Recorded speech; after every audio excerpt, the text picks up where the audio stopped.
औज़बिल्लाहिमिनश्शैतानिर रजीम बिस्मिल्लाहिर्रहमानिर्रहीम। मैं तुहाडा वीर तुहाडा बिरा अयूब साबिर जनून पाकिस्तान दे नाल ते अज असीं उजरा शामकीम दा जिहड़ा सोहना पिंड विखाण जा रहे हैं वो है सदीक नगर। सदीक नगर नूं तालिबानां दा पिंड भी कहा जाता है। तालिबानां दा पिंड क्यों कहा जाता है ये असीं चल के हकीकत पुछांगे। आजो सदीक नगर चलदे हां।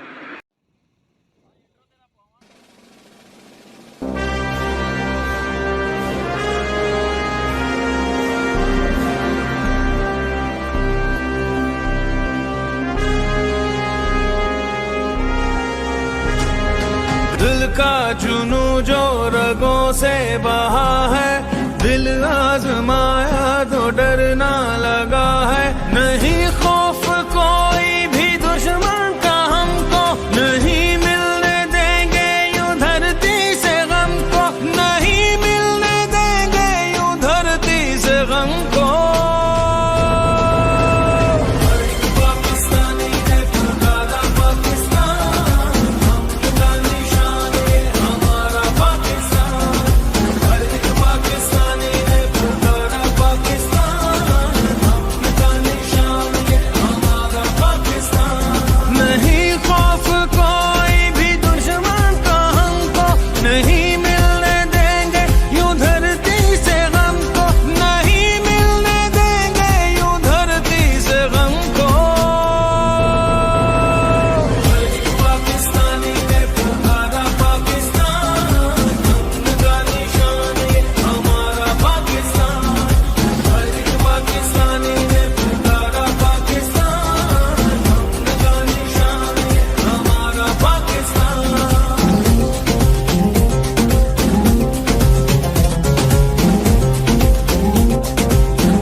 फिर क्या कमी है, परचम उठाए हुए हम खड़े हैं। ये प्यारा वतन से तो कुछ भी नहीं है। सदा हो मुकद्दर बहारे वतन को, लहू दे के अपना सवारे वतन को, लहू दे के अपना सवारे वतन को।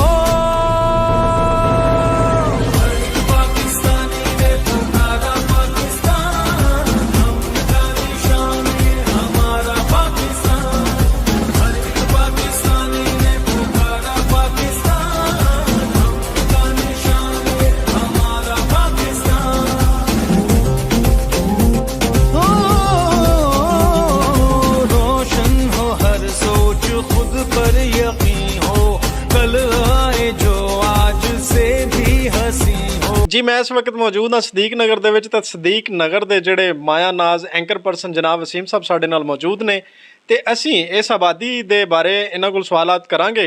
ते इस आबादी नूं तालिबानां दी आबादी भी कहा जाता है। असीं वसीम साहब कोल पुछांगे कि इहदे विच हकीकत की है। अस्सलाम वालेकुम सर। वालेकुम सलाम। अच्छा सर, सानू ये दसो भी ये जिहड़ी आबादी है ये सदीक नगर तो हट के इनू तालिबानां दी आबादी कहा जाता है, इहदी मेन रीज़न की है? सर जी सारा तो पहले तो जनून पाकिस्तान और अयूब साबर साहब तुहाडी पूरी टीम का मैं मशकूर हाँ जी कि आज तुसी अपने इतने कीमती वक्त विचों या खास वक्त करके साढ़े पिंड सदीक नगर में तशरीफ लिया जे। दूसरी गल ये कि तुहाडा सवाल है कि सदीक नगर नूं तालिबानां दी आबादी क्यों कहा जाता है जी। ये अलहमदुलिल्लाह मैं फखर नाल गल करांगा कि साढ़े जिहड़े अबाओ अजदाद सन, वालिद साहब उन्हां दे वालिद साहब मेरे दादा जान, उत्थों ला के हुण तक अलहमदुलिल्लाह सारिਆਂ दे सुनते रसूल रखी हुई, 5 टाइम दे नमाज पढ़ते सन। ठीक है जी, ये गल मैं इस कोलों नहीं कह रहा कि लोग बड़े वाह वाह करन या इन्हूं एप्रीशिएट करन, लेकिन नहीं, तुहाडे सवाल का मैं जवाब दे रहा। ठीक है, जिहड़ी वजह तालिबान सानूं कहंदे सन, उस तो बाद ना जी लोग जिहड़े ने शलवार इत्थों दे गाँव दे शलवार ने वो टखणियां तो ऊँची रखते सन। ठीक है, मतलब सुनते रसूल सल्लम जिहड़ी मुकम्मल उन्होंने पूरा करते सन, जिंदी वजह तो लोग मुशाबत देंदे सन कि तालिबान ने, क्योंकि तालिबान ने जिहड़े वो भी उन्हां दी अक्सरीयत ठीक है वो ये अमल अपने ऊपर लागू करते हैं, जिंदी वजह सानू तालिबान कहते हैं। और सारा तालिबाना ना कोई संबत नहीं रबता नहीं था। ठीक है जी, बस यह वजह शुरू तो लैके जी हूँ तक। अच्छा सर, मैनू ये दसो भी इत्थे आबादी कितनी है? इनकी आबादी तकरीबन 1000 तो प्लस है, मतलब 1500 तो राउंड बाउंड है। ਸਰ ਸੁਣਨ 'ਚ ਆਇਆ ਕਿ ਇਹ ਆਬਾਦੀ ਦੀ ਉਮਰ ਬਹੁਤ ਥੋੜੀ ਹੈ, ਲੇਕਿਨ ਇਹਦੀ ਜਿਹੜੀ ਗਰੋਥ ਹੈ ਉਹ ਬਹੁਤ ਜ਼ਿਆਦਾ ਹੈ। ਇਹਦੀ ਮੇਨ ਰੀਜ਼ਨ ਕੀ ਹੈ? सर ये सदीक नगर सदीक मेरे दादा जान सन, मेरे वालिद साहब और मेरे चाचू जान बाऊ गुलाम मुस्तफा मार साहब, ਉਹਨਾਂ ਦੀ ਮਿਹਨਤ ਔਰ ਇਹਨਾਂ ਦੇ ਭਾਈ ਮੇਰੇ ਚਾਚੂ ਔਰ ਮੇਰੇ ਤਾਇਆ, ਉਹਨਾਂ ਦੀ ਮਿਹਨਤ ਦਾ ਨਤੀਜਾ ਹੈ ਔਰ ਉਹਨਾਂ ਦਾ ਲਬੋ ਲਹਿਜਾ, ਉਹਨਾਂ ਦਾ ਅਖਲਾਕ, ਲੋਕ ਬੜੇ ਤੇਜ਼ੀ ਨਾਲ ਸਾਡੀ ਤਰਫ ਮਾਇਲ ਹੋਏ ਇਸ ਗਾਉਂ ਦੀ ਤਰਫ। ਠੀਕ ਹੈ ਜੀ, ਕਿਉਂਕਿ ਮੇਰੇ ਵਾਲਿਦ ਸਾਹਿਬ ਨੇ ਬੁਨਿਆਦ ਰੱਖੀ ਸੀ ਇਸ ਗਾਉਂ ਦੀ ਤਕਰੀਬਨ 2000 ਦੇ ਰਾਉਂਡ ਬਾਉਂਡ। ਠੀਕ ਹੈ ਜੀ, ਅਤੇ ਉਸ ਤੋਂ ਬਾਅਦ ਲੋਕ ਸਾਡੇ ਅਖਲਾਕ ਨੂੰ ਦੇਖਦੇ ਆ, ਮੇਰੇ ਵਾਲਿਦ ਸਾਹਿਬ ਦੇ ਅਖਲਾਕ ਨੂੰ, ਵਰਤਾਓ ਨੂੰ ਦੇਖਦੇ ਹੋਇਆ ਲੋਕ ਇਸ ਤਰਫ ਮਾਇਲ ਹੋਏ ਔਰ ਅਲਹਮਦੁਲਿਲਾ ਅੱਜ ਪੂਰਾ ਗਾਉਂ ਇੱਕ ਬੜੀ अच्छी खासी अहमियत का हामिल है और बड़ी अच्छी आबादी है नहीं बच चुकी है अज तक। ਸਰ ਮੈਨੂੰ ਇਹ ਦੱਸੋ ਵੀ ਜਿਹੜੀ ਇੱਥੋਂ ਦੀ ਨੌਜਵਾਨ ਜਿਹੜੀ ਨਸਲ ਹੈ ਉਹ ਉਹਨਾਂ ਦਾ ਰੁਝਾਨ ਕਿਸ ਸਾਈਡ ਤੇ? नौजवान नस्ल अलहमदुलिल्लाह जी स्टडी कर रहे हैं। ठीक है जी, और इत्थों दे डॉक्टर भी बन चुके हैं साडे नौजवानों विचों, और पुलिस दे विच भी मुलाजम ने। ठीक है जी, एडवोकेट वकालत विच भी लोग इत्थों दे जा चुके ने। ठीक है जी, और काफ़ी मुख्तलिफ शोबों दे विच इस टाइम वर्क कर रहे हैं। और क्रिकेट इस मैं तुहानूं यूब साहब एक गल शेयर करांगा तुहाडे नाल। सदीक नगर का नाम रोशन करने विच बाऊ अजदाद का बड़ा वड्डा हत्थ है। उहदे नाल नाल यंग जनरेशन सी जिहड़ी उन्होंने क्रिकेट नूं बड़ा प्रमोट किया। पूरे इलाके दे विच, पूरी तहसील दे विच क्रिकेट दी टीम सी जिहड़ी ओह एक मशहूर अपना एक अलग म्यार रखदी सी कि तालबाना दी टीम है जी।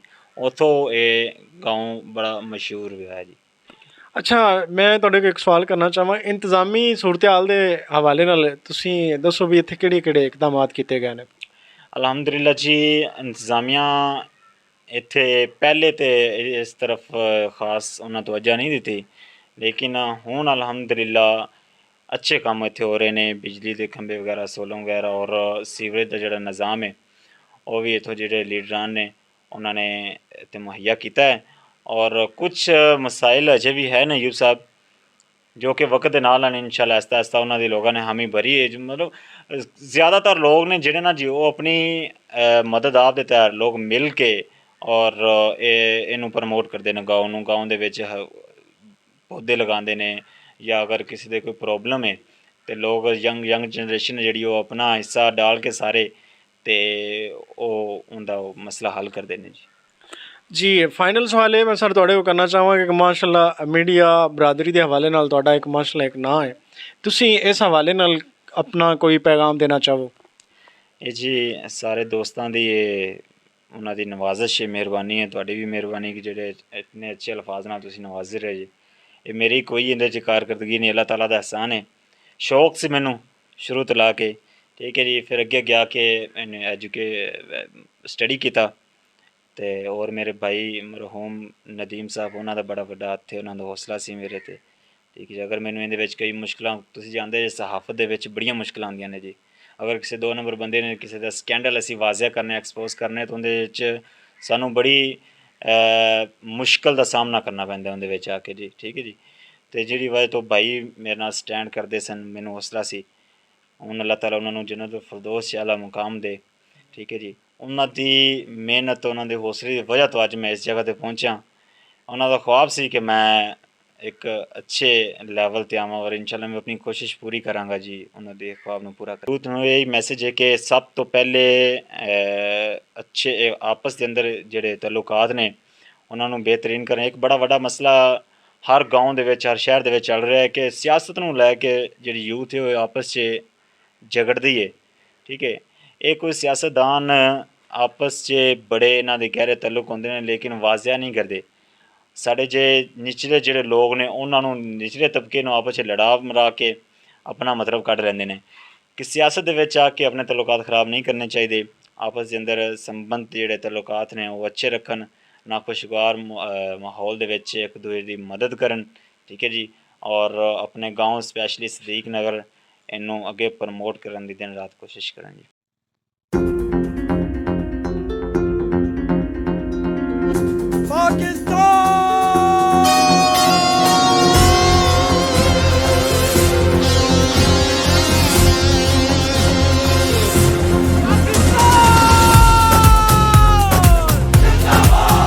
दिल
ਇਹ ਸੀ ਆਬਾਦੀ ਸਦੀਕ ਨਗਰ ਤੇ ਤਾਲਬਾਨਾਂ ਦੀ ਆਬਾਦੀ। ਅਸੀਂ ਇਹਦਾ ਵਿਜ਼ਿਟ ਕੀਤਾ ਤੇ ਇੱਥੋਂ ਦੀ ਜਿਹੜੀ ਮੇਨ ਖਾਸੀਅਤ ਹੈ ਉਹ ਇਹ ਕਿ ਇੱਥੋਂ ਦੇ ਲੋਕ ਇਸਲਾਮੀ ਨੇ ਤੇ ਯੂਥ ਜਿਹੜੀ ਹੈ ਉਹ ਕ੍ਰਿਕਟ ਤੇ ਦੂਸਰੇ ਕਈ ਅੱਛੀਆਂ ਸਰਗਰਮੀਆਂ ਦੇ ਵਿੱਚ ਮੁਲਵਸ ਨੇ। ਇੱਥੋਂ ਦੇ ਲੋਕ ਮਹਿਮਾਨ ਨਵਾਜ਼ ਨੇ।